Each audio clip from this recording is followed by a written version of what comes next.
Amigas y amigas de Diario El Salvador, arrancamos ya con este segundo bloque de información ininterrumpida. Vamos a estar transmitiendo de manera ininterrumpida, vamos a estar acá con entrevistas, con siempre despachos de nuestros periodistas en todo el territorio y también con contactos en vivo con ellos para conocer de primera mano qué es lo que está sucediendo ya al cierre de estas votaciones. Ya son las últimas horas en que los centros de votación van a estar abiertos y eso también lo vamos a estar llevando en exclusiva acá en las redes sociales de Diario El Salvador. Sin embargo, llegamos al momento de conversar siempre con otro analista. Hoy está con nosotros Marvin de Paz. Marvin, un gusto. Mucho gusto, Jonathan. Marvin, qué bueno que nos acompaña, un economista de ya mucha trayectoria, pero ¿qué podemos mencionar, Marvin, sobre estos 5 años en el aspecto económico de El Salvador? Bueno, han sido años interesantes. ¿En qué sentido? Cuando el presidente llegó, vino la pandemia y no tenía mucho margen de acción y sin embargo pudo mantener a la población viva y la economía no dejó de funcionar y tuvimos reconocimiento. Ahora, más bien lo que yo sí puedo decir es que antes de hablar del tema económico en estos 5 años, el presidente tuvo la intuición, la valentía y la inteligencia para crear condiciones, y me refiero al tema de la seguridad. Claro. Al resolver el problema de la seguridad, se abría la puerta para que el país pudiera crecer económicamente. Le voy a poner un ejemplo. El año pasado, en el 2023, la industria de la construcción generó $2,000 millones. Yo regresé después de 34 años fuera del país y estaba siempre yendo a las ferreterías y siempre veía gente. Algo que no se ha podido calcular, pero vino mucha gente de la diáspora y dinamizó la economía. Claro. Entonces me parece que el presidente hizo una acción que el país la demandaba. Y para esto hay que mencionar lo siguiente. En el país habían como 2 estados. El estado que venían gobernando los gobiernos anteriores, valga la redundancia, y un estado parásito. Y para hablar de estado necesitamos de 3 elementos. Necesita tener un gobierno, necesita tener territorio y necesita tener gente. El estado parásito tenía un gobierno, la RANFLA. El estado parásito tenía territorio y tenía población esclavizada. Un país no puede crecer así. Una economía no se puede dinamizar de esta forma. Entonces, la intuición del presidente y la valentía logró que se generaran estas condiciones. Y cuando hablo de valentía, en todo proceso político, cambio que se experimenta en cualquier país del mundo, siempre hay sobredeterminantes externos.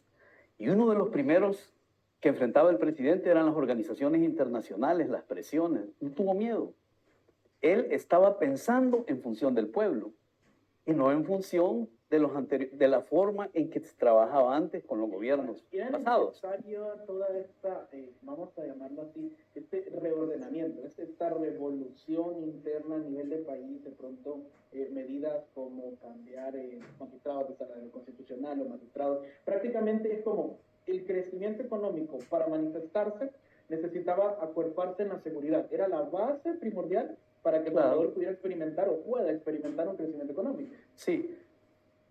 Imaginémonos del tema del crecimiento económico unas columnas, ¿ya? Unas columnas romanas, y había los inversionistas, por ejemplo, yo trabajé mucho tiempo en eso, en Riesgo País, y lo tengo que mencionar, se analizan diferentes aspectos. Uno es la seguridad, otro es el ataque frontal a la corrupción, otro es la seguridad jurídica y otro es qué tan modernizado está un sistema financiero. El que ejerce más presión en este tipo de decisiones es la seguridad del lado de afuera. Y el presidente le apuntó a eso. Aun y cuando no contaba con una correlación de fuerzas, lo que usted decía. Claro. Era necesario una correlación de fuerzas políticas a favor del presidente que le permitieran tener gobernabilidad. Y eso pasaba también por la Corte Suprema de Justicia y la Asamblea Legislativa. Eso permitió que las decisiones que se iban a tomar presidenciales se pudieran realizar. Ahora, ¿cuál era el elemento principal?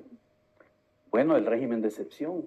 El tema de seguridad ha sido un éxito por la aplicación del régimen de excepción, aun y cuando hay gente que Sí, y la oposición critica, pero aquí, por ejemplo, cuando Alemania, y quiero mencionar este caso, termina la guerra, habían bandas que violaban y todo, y se aplicaron medidas estrictas y Alemania salió adelante. Ahora, lo que yo puedo decir es que El Salvador, ahora de pasar de ser uno de los países, o quizás el más peligroso del mundo, y que no estaba en guerra, pasa a ser el país más seguro de América Latina. Esto tiene a nivel económico una connotación enorme. ¿Hacia dónde va el país entonces a partir de este cambio en la seguridad? Está viendo. En primer lugar, la diáspora vino. La gente está comprando propiedades, está generando empleo. Eso a nivel micro.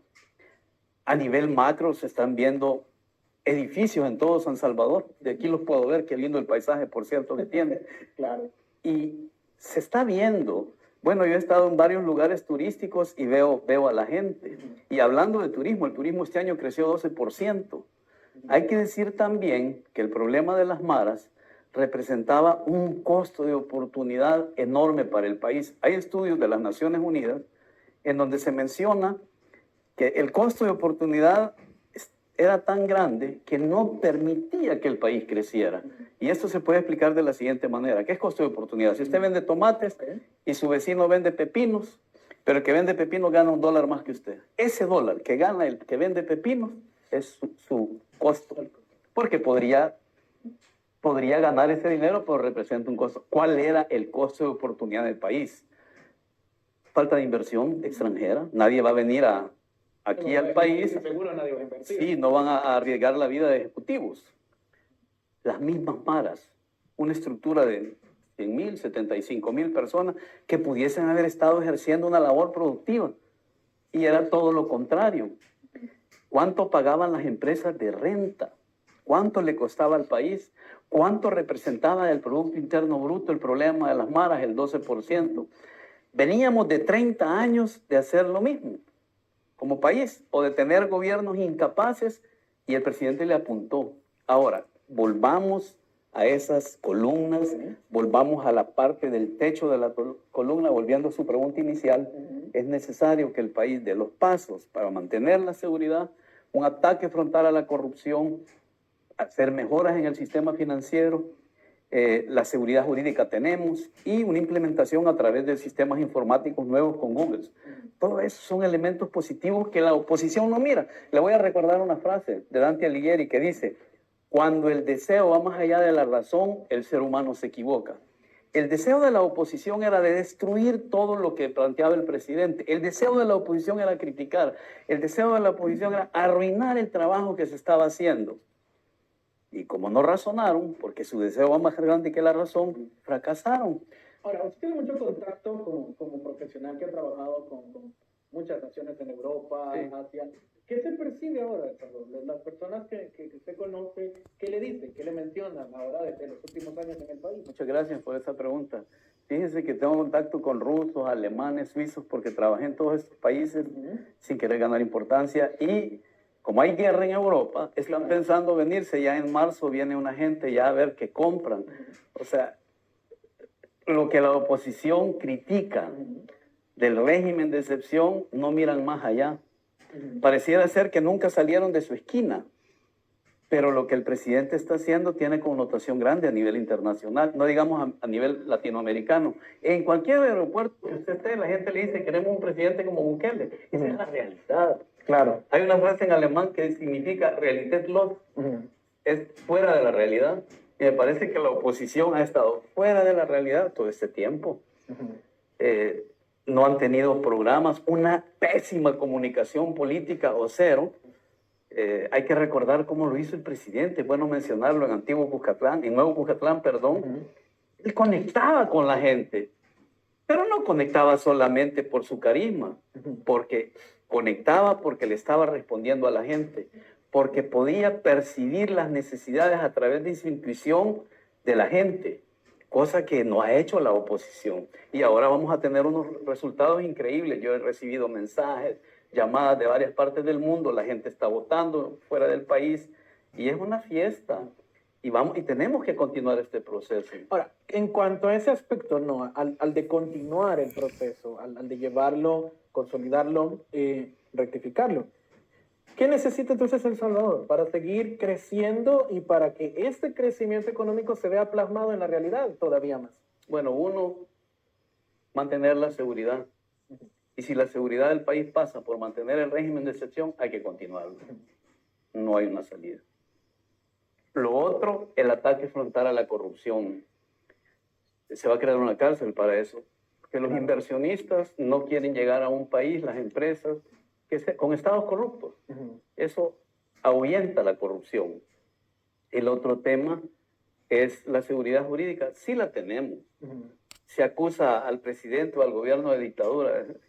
Estamos bien lejos de eso. Es bien importante entender algunas categorías.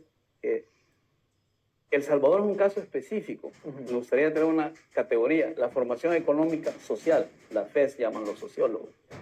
Se trata de que El Salvador va a implementar su propio modelo de acuerdo a las necesidades del país. Claro. Y se está haciendo. Entonces yo le mencionaba la seguridad nacional, un sistema financiero con sistemas informáticos capaces de frenar a un hacker. Hay transacciones que no se hacen. O de empresas que yo he querido comprar algo, eso hay que mejorarlo. Pero ya está Google acá.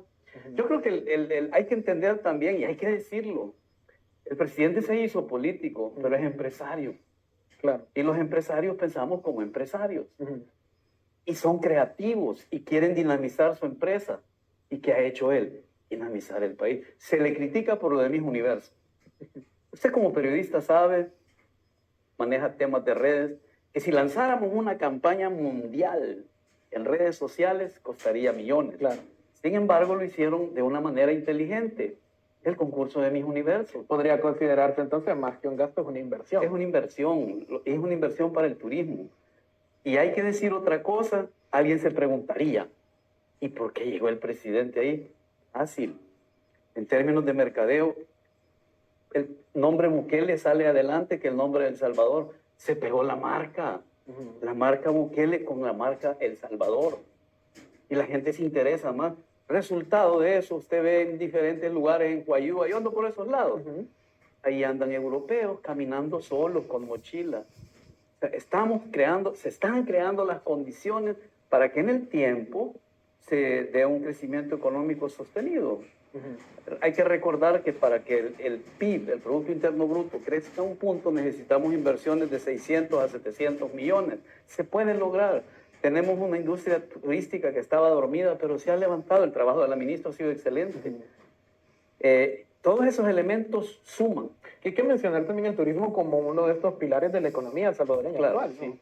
Y el PIB creció, el turismo creció el 12%. Todos esos eventos que se hacen, mire, y hay que decirlo, antes se hablaba de pandillas, hoy se habla de eventos. Hay que decirlo, el evento que hubo deportivo, los Juegos Centroamericanos. El presidente de los Juegos Centroamericanos, creo que sí se le llama, lo dijo. Pero se criticó. Bueno, se criticó lo del estadio y lo de la biblioteca. Claro. Pero ¿qué dijo el embajador de China? Gracias a su gestión. El señor presidente fue a China y se trajo debajo de las mangas una biblioteca, un estadio y una planta para potabilizar. Es bastante para este país, porque el impacto que va a tener en la cultura, el impacto en el deporte, todo salvadoreño tiene derecho. Claro. ¿Por qué la lectura solo va a ser concedida o la van a tener aquellos que tienen posibilidades? Eso no puede ser. Ahí es donde el presidente conecta. También está el hecho también de entender la dinámica económica o el crecimiento económico como la mejora en la calidad de vida de la gente, ¿no? Mejorando la calidad de vida de la gente, también se permite ese avance económico. Hay dos cosas ahí, como usted lo mencionaba. Una es pensando en la gente, para mejorar la economía de la gente. Y la otra que se está viendo es que el presidente está pensando a nivel global. Él está insertando al país a una dinámica mundial, lo está haciendo atractivo, cosa que no se hacía en los gobiernos anteriores. Y esa mentalidad es la que puede sacar a este país adelante, porque se crean condiciones y eso es muy importante. Y ahí hay que imaginarnos todos esos pilares de los que yo le mencionaba y van paralelos. El presidente lo está haciendo, pero la oposición espera cambios rápidos. En economía no funciona así. Tenemos una inflación mundial. Claro. Somos una economía dolarizada que traemos una inflación importada por tener dólar. Eso es culpa del presidente. Sin No, embargo, se han buscado las se han estrategias para buscado evitar las el mejores golpe. estrategias. Entonces la oposición que dejaron el país así como nos lo dejaron, quieren culpar a la persona equivocada, que al contrario estás creando las condiciones para que en el tiempo podamos crecer. El turismo es una estrategia buenísima. Ujú. Ahora, lo importante también remarcar, ¿no? Para ir finalizando, el hecho de consolidar el cambio. Ya mencionaba usted un detalle importante, no se crece económicamente de la noche a la mañana. No. Es posible que estos 5 años hayan sido como un contexto, pero ¿hacia dónde proyecta usted? ¿Hacia dónde puede crecer El Salvador de continuar este proyecto? Yo pienso, los economistas de la oposición me van a decir todo lo contrario. Toda mi experiencia en temas de cálculos econométricos, en temas de riesgo país, me dice que en este momento, en América Latina, El Salvador es que reúne las mejores condiciones. Y yo sí creo que el país al final de este periodo va a llegar a un crecimiento del 4%. Es posible. Okay. Tenemos 5 años para que los inversionistas vengan. Sí los tenemos, lo estamos viendo con el turismo. Si creció al 12%, si dijimos que para que crezca un punto se necesitan 600 millones, con una industria hotelera que cada hotel invierta 50, 75 millones, es posible. Es posible porque somos un país seguro. Es un país donde teníamos, y lo tengo que decir, un Estado parásito. La ranfla en este país era una forma de gobierno. Aunque alguien me va a decir, pero está loco. No, y tenía un control territorial. Okay. Más allá de donde estaba la policía y el ejército. El país necesitaba eso. Y eso se va a ver este día en los resultados. La gente está contenta con la forma de gobernanza. ¿Dónde nos vemos en 5 años? Yo voy al país bien. Okay. Yo sé que el país va a crecer si se hacen las cosas como se deben hacer. Y es la esperanza que todos los salvadoreños tenemos. Claro. Marvin, muchísimas gracias. Mucho gusto. Gracias. Jonathan, gracias. Necesitaríamos más tiempo para hablar de Muchas aspectos gracias. económicos, Gracias. pero gracias por su aporte y gracias. Por estar presente con nosotros. A ustedes que nos ven, les recordamos siempre, seguimos de forma ininterrumpida ya en esta franja de la tarde. Vamos ahora con la periodista Magalia Barca, que nos va a contar un poco más de la situación en los centros de votación al interior del país. Continuamos. Salvador, nos encontramos ahora con el matrimonio Méndez Machado. Ellos son una pareja que